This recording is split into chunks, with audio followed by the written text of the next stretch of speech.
Good morning. Am I audible? Yes, sir. Thank you, sir. Thank you, sir. Sir, we'll begin today's CPC.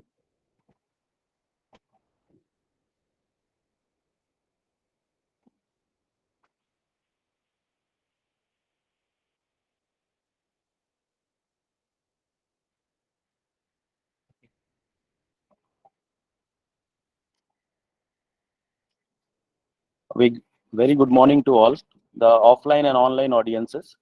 So today's CPC from the Department of Pathology and Nephrology will be discussing a case. The clinical aspect will be discussed by me, and the pathological aspect will be discussed by Dr. Vikarn. So I'll be starting. There is a 48-year-old male.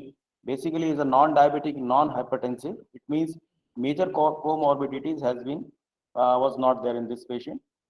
That patient presented in our department with the chief complaints of easy fatigability since last 2 months, generalized body ache since last 2 months, decreased appetite and nausea for last 1 month. There was a decreased urine output since 20-25 days. But prior to that, patient definitely had polyuria because he himself is telling about that. There is a bilateral pedal edema at the time of examination since last 15 days. In personal history, patient is alcoholic and opium addict. When we take a negative history, there is no history of alternative medications. There is no history of analgesics, NSAIDs, hemoptysis, joint pain of fractures, sinusitis, upper airway disease. There is no history of intermittent gross hematuria, sore throat, and skin infection. So on the basis of that, we evaluated patient. These next 4 or 5 slides are very important, especially for the UG and PG students, because when you are in OPD, you have history that is most important, your clinical examination, and a certain reports which patient brings with them. So when we evaluated this patient, he had a renal failure because he had a serum creatinine of 3.8 with him, which report is from outside, but he was dialysis independent at that time. Patient had anemia, pallor is present at that time, and there is a history of PRBC transfusion from outside. Definitely, patient is giving history of decreased urine output, and on deep examination or OPD basis, there was a protein of 1+, but rest finding like WBC, RBC, cast are all within normal limits or negative. Rest general and systemic examination are within normal limits. There are no specific findings on that. So on the basis of this, suppose you are in OPD, so we formed a differential diagnosis like RPRF. RPRF means rapidly progressive renal failure. We generally form RPRF because patient had only single report of 3.8 creatinine and the history is very short, that is of almost 2 months. Suppose this history of duration of more than 3 months, if there is evidence of history, symptoms and biochemical evidence, then we would have kept chronic kidney disease as the first diagnosis. This is the basic difference when we form a diagnosis. Now second is acute kidney injury because we do not have any other report apart from that report. Third is acute on CKD. Might be possible patient is having acute on CKD. Now I will explain a little bit about RPRF, acute kidney injury, acute on CKD, that what points are in favor of this and what points are against of this. So first of all, I am taking the fourth diagnosis because this is very important.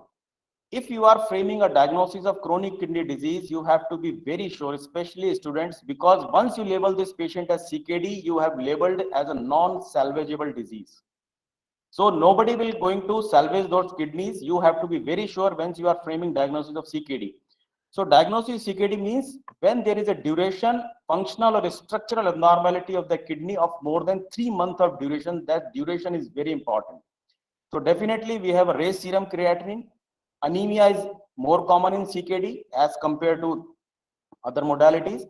Hypocalcemia, hyperphosphatemia, urine with or without proteinuria or sugar or WBC, that finding is not very important in chronic kidney disease. And definitely there is a decreased kidney size if we have ultrasound at the time of evaluation in OPD, except in cases of diabetes mellitus, amyloidosis, and HIV. Despite severe advanced renal failure or patient is dialysis dependent, patient have normal kidney size in these 3 entities. Now comes the acute kidney injury or acute on CKD. Normally, we divide it among pre-renal, renal, and post-renal. So in pre-renal, it is blood loss or dehydration. We are living in a temperate climate. Many times patient comes with a heat stroke. Renal, mainly drugs, toxins, and the post-renal, only 3 stones, structural malignancy you have to take care. So patient may have acute on CKD-like presentation or acute kidney injury. Now, if we compare CKD with acute kidney injury, then the degree of anemia, hypocalcemia, hyperphosphatemia are less common in acute on CKD and acute kidney injury. And in acute kidney injury, duration we count is from hours to 7 days. But in acute on CKD, duration is almost 2 to 3 months. Now, on the basis of this, we further evaluated patient, and these are the initial investigation which was done at AIIMS. Hemoglobin was bit low, that is 10.2, TLC little bit higher of 14,000, platelets 1,14,000, serum creatine which rose from 3.8 to 7.31, urine routine same as protein 1 plus, WBC is 4 to 5, chest X-ray is within normal limit. At this point of time, we admitted this patient, and patient was initiated on hemodialysis because of raised serum creatine and decreased urine output. Now, when we further evaluated this patient, serum iron was low, 65, because patient is anemic, so it is our routine process to send. Now we see ferritin is little bit high, calcium is 12.57, phosphorus is 7.86, serum total protein, albumin, globulin are within normal limit, SGOT, SGPT is normal limit, uric acid within normal limit. But if you see, there is a 24-hour urinary protein, this is 13 grams. This is somewhat discordance when we look at a urine routine report. Urine routine report is showing 1 plus of proteinuria, but here we are getting 13 gram of protein. It means because urine dipstick generally detects albumin only. But here we are getting any other type of protein which are other than albumin. USG is showing normal size kidneys. So now we have summary of this. Patient is having generalized body ache, renal dysfunction. Patient presently is dialysis dependent, definite anemia, hypercalcemia, urine microscopy 1 plus proteinuria, and 24-hour 13 gram proteinuria. So at this point of time, we have a high suspicion of a plasma cell disorder on basis of these events. So we further evaluated this patient, and there is a definite lytic lesions on the skull X-ray. These are the lytic lesions which are there on the skull X-ray. Now, if there is a suspicion of plasma cell disorder, we have ordered certain set of investigations. This is serum protein electrophoresis, in which the ambient was positive. Serum immunofixation, this is positive for IgG lambda region. Serum free light chain assay, kappa to lambda ratio more than 100. Skull X-ray showing lytic lesions. On bone marrow showing increased plasma cells. Now we have a patient for whom we have to evaluate him for renal failure as well as for the paraproteinuria, because definitely apart from albumin, there is other proteins which are being secreted in the kidney, and that is leading to systemic illness. So for that, I just want to share this slide. There are many reasons of kidney failure in paraproteinemia. One is dehydration, maybe due to diuretics or hypercalcemia. Kidney damage due to high levels of calcium. Toxic level of certain proteins, maybe light chains. Certain prescribed drugs from outside or inside, like NSAIDs, diuretics. Infection due to multiple myeloma or immune system in the treatments. Now there is a plan for kidney biopsy. This is a big question. Why, when we are almost sure that what is the diagnosis, why we have planned for a kidney biopsy? Now this slide is showing, this is the predominant renal lesions and major type of renal. You see, there is acute kidney injury, there may be nephrotic syndrome, there may be CKD, and there may be Fanconi. Now, in myeloma, cast nephropathy, these are all paraproteinemias. Basement membrane is not disrupted. So there is no change in the barrier. So albumin will not be secreted. Patient does not have a proteinuria or nephrotic syndrome. But other two common entities like MIDD and amyloidosis, definitely there is a disruption in the basement membrane, and patient generally present with high degree of proteinuria or nephrotic syndrome. So to decide among these pathological features, we have planned for kidney biopsy. Now I will invite Dr. Vikram to discuss the pathology aspect. Thank you, sir. Good morning, everyone. So we received bone marrow biopsy of this specimen of this patient, and here we can see this is the Giemsa stent smear of bone marrow. The smear is cellular and contains numerous plasma cells, which is better appreciated on this high power view. So here you can see numerous immature plasma cells, as well as some of the multinucleated plasma cells were also present. Scattered neutrophils and granulocytic series of cells were also present, but they were very less. dominant population was occupied by the plasma cells. Then we proceeded, bone marrow biopsy was done in this case, and which was markedly hypercellular marrow spaces which were filled with seeds of atypical cell. On the further magnification, we can see these are closely packed with complete absence of normal hematopoietic element like megakaryocytes or erythroid precursor. In in some of these cells, perinuclear HOF is appreciated, which is a feature of plasma cells. So, in view of clinical and laboratory parameter, these features are suggestive of multiple myeloma. Then we received kidney biopsy of this patient, and this is a single core kidney biopsy. So here you can see the entire core is represented as 4 parts. This is the first subcapsular region, and this is the deeper cortical tissue. Here the entire area contain cortex only, because in the last core also you can see presence of glomeruli. So only the cortical tissue was sampled in this case. And apart from this, you can also see that the first part, second part, and half of the third part shows busy interstitium, while the fourth part have relatively free interstitium with closely packed glands.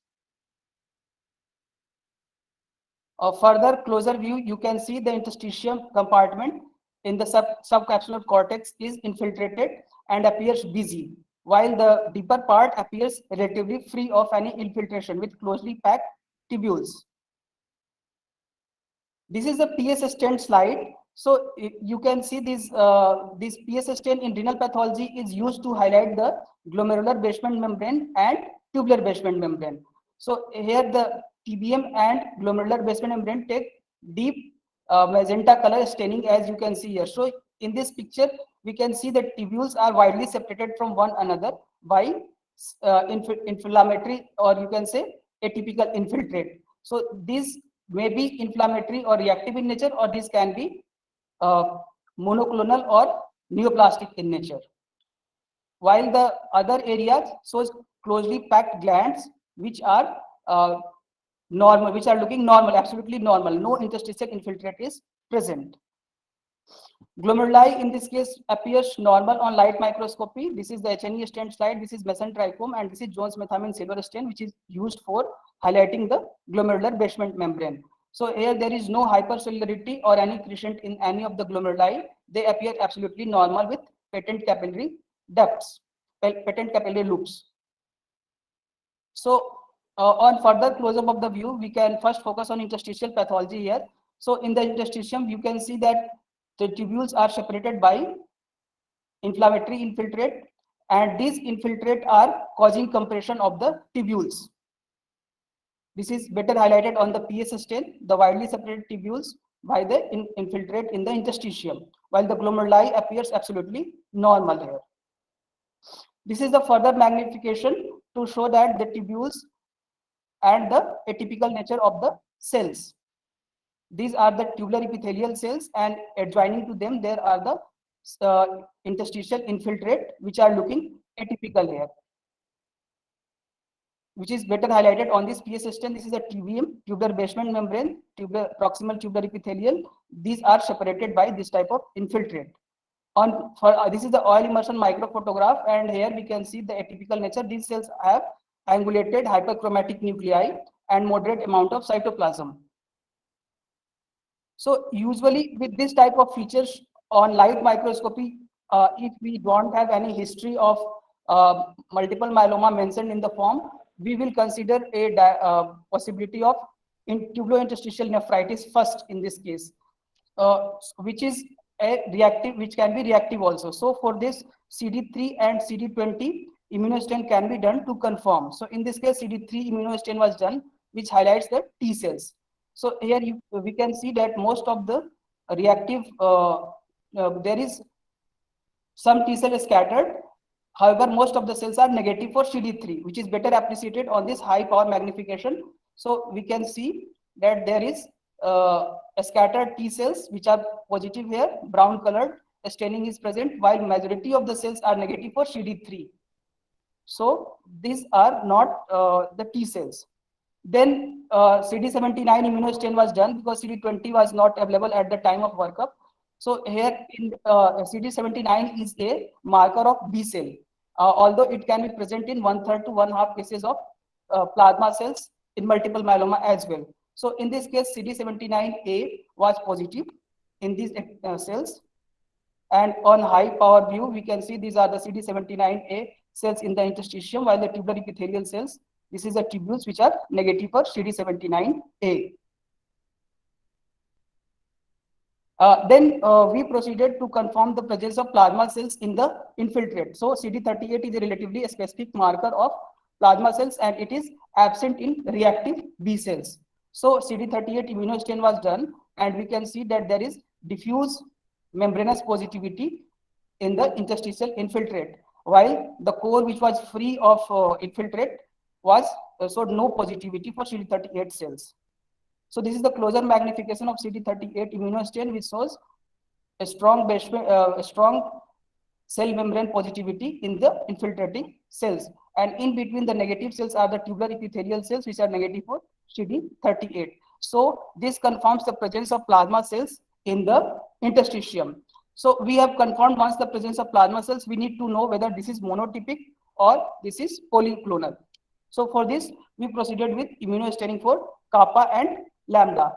So this is the lambda immunostain, and this is the kappa immunostain. These are the light chains. So as we can see in this picture, usually in a reactive condition, the lambda and the kappa immunostains are in almost equal admixture with slight more predominance of kappa reactivity. However, here we can see in this infiltrate, most of the plasma cells were reactive for lambda light chains, while only scattered cells were positive for kappa chains, which is better highlighted on this high power magnification. So most of these plasma cells were lambda restricted. So there's a strong cytoplasmic staining for lambda light chains, while the tubule in between is negative, while the kappa is negative in the plasma cells, proving the monotypic nature of the plasma cells. Coming next to the tubular pathology. So apart from the interstitial pathology, in this interesting tubular pathology is present, and here we can see this is a tubule, and here we have irregular angulated cast which are somewhat needle to rhomboid in shape, and they are accompanied by giant cell reaction also in some tubules.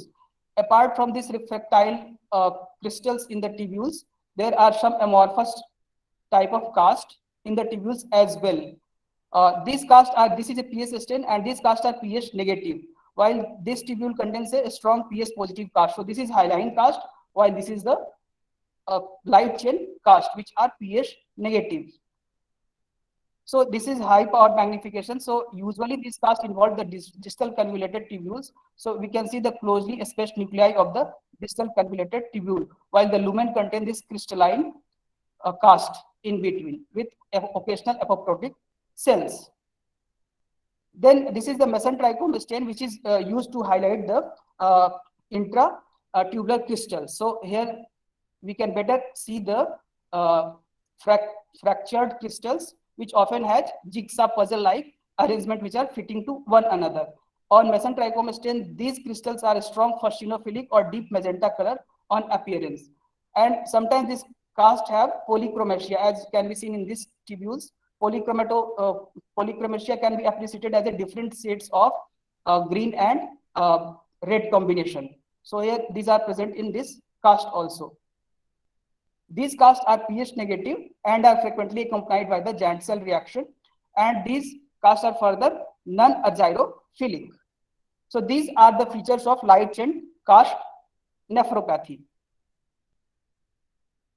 So to prove the monoclonal nature of this cast, we went ahead with the lambda and kappa immunohistochemistry, and the corresponding cast in the lambda and kappa are shown here. So we can see this cast is a strongly positive in lambda immunostain, while the same cast is negative for the kappa. Similarly, here also lambda light chain is positive in the cast here, while this is weakly positive in kappa. So this type of restriction is a classical feature of light chain cast. So this is further closer view. So this is a very nice needle shaped crystals present in the tubules. So we can see these crystals are strongly positive for lambda light chain, while the same crystal is negative for the kappa light chain. So this confirms the monoclonal nature of this cast. Apart from this, we have some other interesting finding in this case, like the cytoplasm of the proximal convoluted tubules shows a strong staining here in this case for lambda light chain, while the same tubules, same corresponding photo were taken from of kappa immunohistochemistry, and these were negative. So this raises a possibility of light chain proximal tubulopathy in this case. However, electron microscopy was not done in this case, so it was not confirmed. So when we went retrospective into the PS stent slide, so we can see there is some irregular, or you can say angulated spaces in the cytoplasm of the tubular epithelial cell. These features are quite consistent or quite laid a suspicion of proximal tubulopathy. Apart from these findings, we have a scattered focus of acute tubular necrosis, as can be seen by the flattening of the lining epithelium and loss of proximal breast border. Occasional tubules also contain apoptotic cast. One artery sample which shows mild degree of fibrointimal thickening. So coming next to the DIF findings. So DIF is routinely done in renal pathology, and it comprises of IgG, IgA, IgM, C3, kappa, lambda, and C1q. So this is IgG immunostain. So the glomeruli shows a strong 3+ linear positivity along the glomerular basement membrane and the Bowman's capsule for antisera specific for IgG. And apart from the glomeruli, there is also a strong staining along the tubular basement membrane, both the normal ones and the atrophic ones. So there is a strong linear staining for antisera specific for IgG along the TBM as well.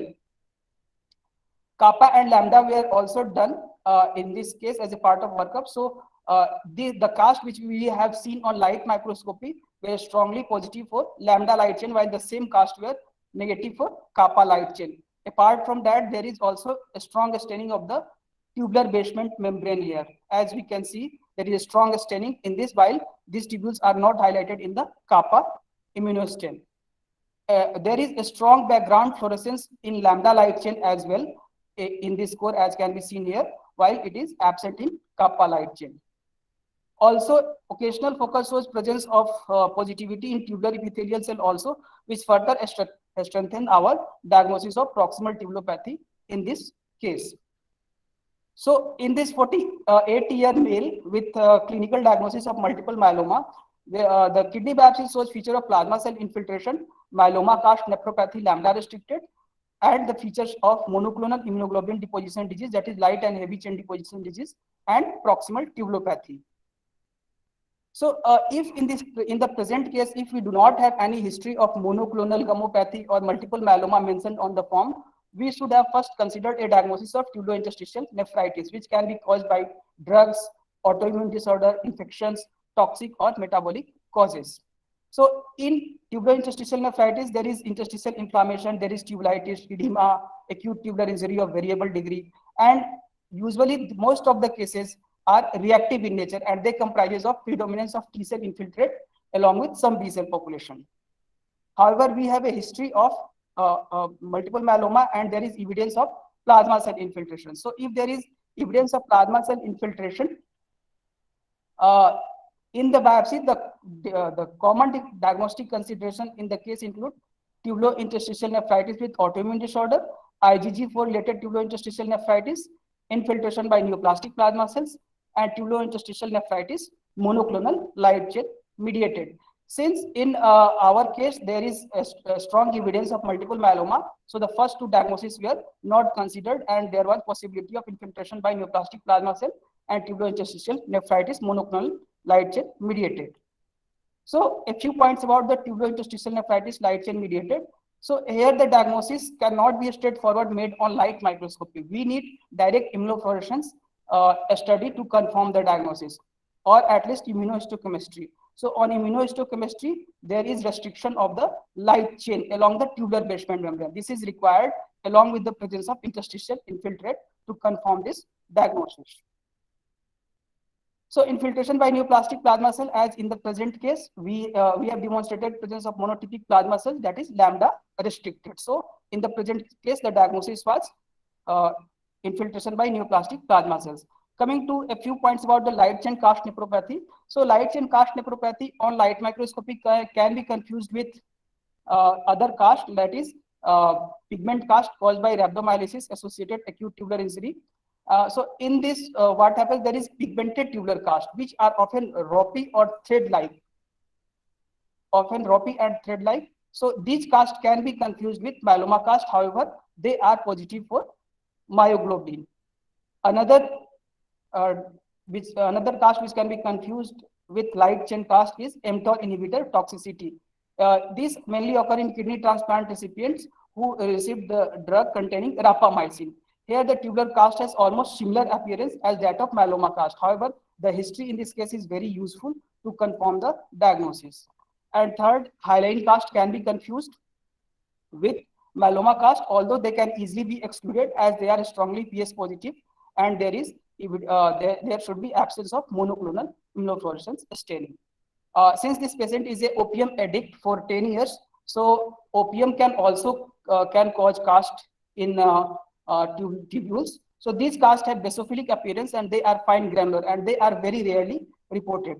So that was also not present in our case. So this patient has monoclonal immunoglobulin deposition disease, that is light and heavy chain deposition disease. So in our case, we do not have any significant pathology on light microscopy. Glomeruli were essentially normal. So the differential diagnosis can be minimal change disease. However, the presence of DIF finding and other findings are against it. While a typical case of MIDD shows presence of uniformly distributed nodules in along the entire glomerulus. So in this case, the differential diagnosis includes diabetic nephropathy, amyloidosis, fibrillary glomerulonephritis, MPGN, and idiopathic nodular glomerulosclerosis. So this type of morphology was not present in our case. So these diagnoses were not considered on light microscopy. So a few points about monoclonal immunoglobulin deposition disease. So Lin et al. Studied 34 patients with monoclonal immunoglobulin deposition disease. They included 23 light chain deposition disease, 5 light and heavy chain deposition disease, and 6 heavy chain deposition disease. Of these 34 patients, 11 patients had light chain deposition disease along with myeloma cast nephropathy. And those patients who have both like light chain deposition disease and myeloma cast nephropathy, as in present case, they have higher creatinine presentation, they have greater dialysis dependence, they have subnephrotic range proteinuria and less nodular glomerulopathy. And in this cohort of cases where both lesions were present, that is MIDD and myeloma cast nephropathy, they are more frequently have diagnosis of multiple myeloma. And patient survival were also significantly worse in these patients. So case reports have been described in literature where renal failure is caused by the plasma cell infiltration, as in the present case. This is again a 61-year-old female who presented with anemia and rapidly progressive renal failure, and the biopsy revealed presence of plasma cell infiltration as well as monoclonal immunoglobulin deposition disease in this case. And coexistence of multiple monoclonal renal lesions is well described in literature. They are uncommon but very frequently reported in literature. Like here, this case has kappa light chain deposition disease, fibrillary glomerulonephritis, cryocrystaglobulinemia, and cast nephropathy. While another case report, there is cast nephropathy, amyloidosis, and light chain deposition disease. So the frequent occurrence of monoclonal renal lesions are common in these patients. So this is one of the study done in tertiary care center of North India, and they have taken 204 cases of multiple myeloma, of which renal involvement occurred in 27% cases. And in this study, renal histology was studied in 27 cases, and of which myeloma cast nephropathy was present in over 60% cases. Tubular-interstitial nephritis was seen in 14% cases. 11% cases had amyloidosis, 7% cases had acute tubular necrosis, while 3% cases has MIDD, and 3.6% cases had plasma cell infiltration. So although these cases, it was done when electron microscopy and DIF study was not done. So most of the cases were also missed in this study. The author mentioned this point in this literature. So monoclonal renal lesions includes a wide range of entity that can be glomerulopathic or tubulopathic.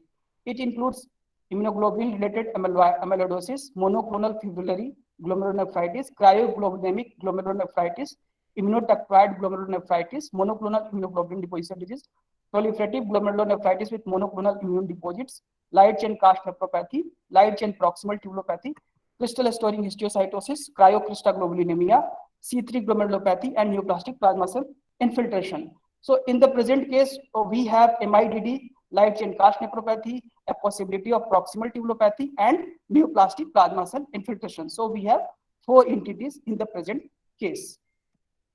So from this case, take-home message is that renal involvement in plasma cell dyscrasia is heterogeneous, and approximately 85% of light chains with plasma cell dyscrasia are nephrotoxic. Morphological manifestations vary depending on the renal compartment targeted by the light chain or heavy chain. And more than one renal compartment is often affected, and this is decided by the physiochemical properties of the involved immunoglobulin molecule and uncharacterized host factors. So, to my acknowledgement, I acknowledge Dr. Abhishek Purohit, Dr. Ashma Nalwa, Dr. Bala Murugan, and Dr. Shruti Vashwani from our department. Thank you, everyone. Now, I request Dr. Nitin sir to continue the discussion. Thank you, Dr. Vikant. As you have seen that there are multiple pathology findings in the same patient. So little bit about incidence of presenting symptoms like bone pain, they are present in 58%, fatigue in 32%, fractures in 26%, weight loss in 24%. But as you see, the most patient does not have any specific symptoms. That is a major number, that is 34%. Now, if we see about the lab values, in 97% there is increase in serum M protein, 10% or more plasma cells in 90% of cases, bone lesions in 75%, hemoglobin of less than 12 in 65%, and almost 1/4 of patients generally present of serum creatinine more than 2, and serum calcium more than 11, 13%. So there is a management, what nephrology does in the management of this. So there is a table. First, the general measures. General measures, first you have to see the treatment chart which patient is taking in hospital or outside hospital, whether he is taking a nephrotoxic drug or not, like NSAIDs and aminoglycosides. Volume expansion is very important in these patients, because if you are a patient generally present with volume depletion and hypercalcemia, the volume expansion is must. Diuretics must be avoided, because diuretics can lead to further closure of the blockage because of volume depletion. Measure serum calcium and the uric acid levels. Renal replacement therapy in terms of hemodialysis is if indicated. Now, if we see the treatment of hypercalcemia, again the volume expansion and avoid diuretics. These are very important. For drugs for hypercalcemia, it is calcitonin and bisphosphonate therapy. For hyperuricemia, you have to control uric acid with allopurinol and resburicase. Now there is a treatment of serum-free light chains. So volume expansion, chemotherapy, hemodialysis, and plasmapheresis if indicated. So we can give high dose of steroid. Thalidomide/lenalidomide inhibits VEGF-IL-6 and reduces stromal molecule expression. Combination of melphalan, dexamethasone, thalidomide. For patients who are potential candidate for autologous stem cell transplant, we have to start with bortezomib, dex, and thalidomide. Second generation proteasome inhibitors are also available. Then for autologous stem cell transplant, patient can be posted for that.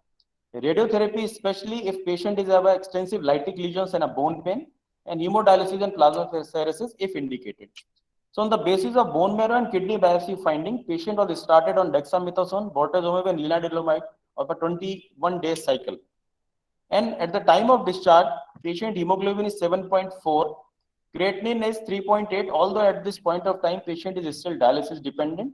His calcium is almost settled to 8.8. Now, after discharge from our hospital, actually patient is lost to follow, but he is continuing his treatment for from outside. And presently, he is on 5th cycle of the drug mentioned here, and his present serum creatinine is 1.3. So the take-home message is approximately 50% of patients of multiple myeloma or light chain disease experience kidney disease at some time during the course of their disease. The median survival in patient with myeloma with kidney disease is approximately 36 months. Renal failure is one of the most common cause of death, second to the infection. In view of the poor prognosis and increased morbidity, early and aggressive management of renal insufficiency and myeloma are warranted. Thank you.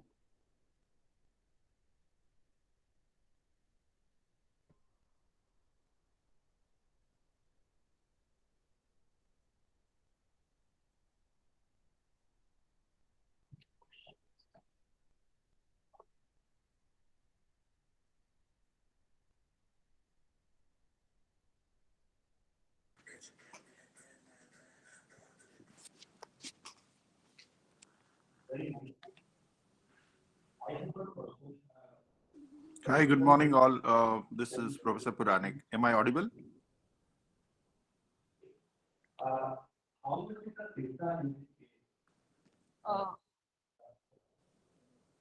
Thank you, sir. Sir, in this case, IFTA is 25%, approximately 20 to 25%. No established as such diffuse fibrosis is present. There is only a scattered focus of tubular atrophy in this case.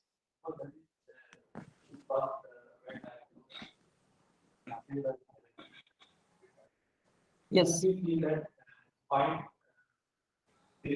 thought that if we remove the light chain part, this is improving the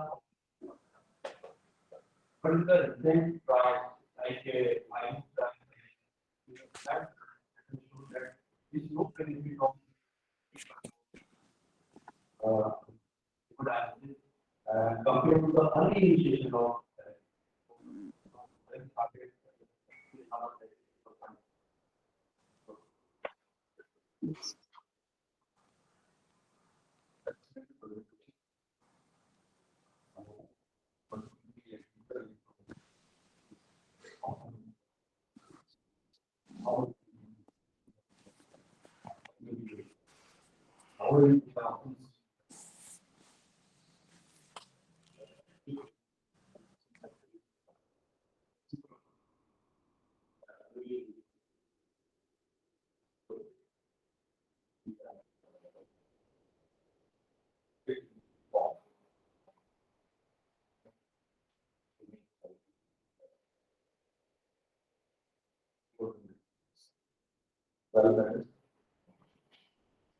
Definitely, sir. You have raised a very good point.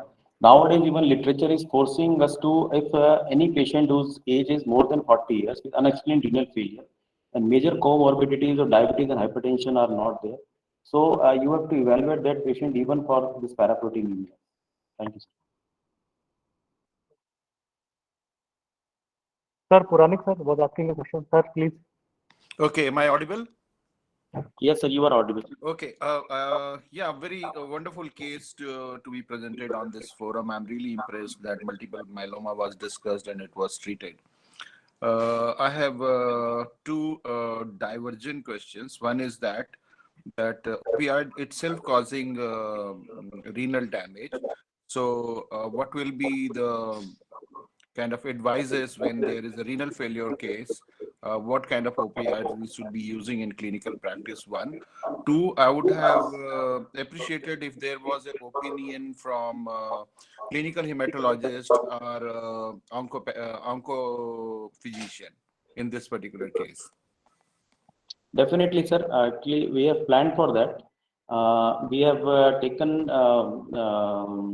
reference from the hematopathologist also and from the Department of Medicine also.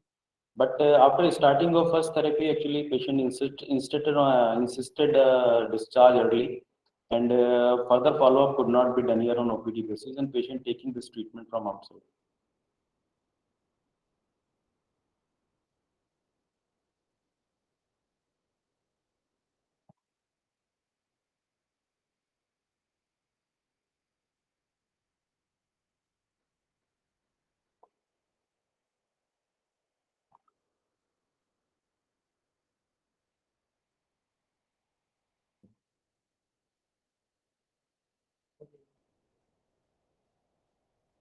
Thank you all for attending this session. Thank you very much.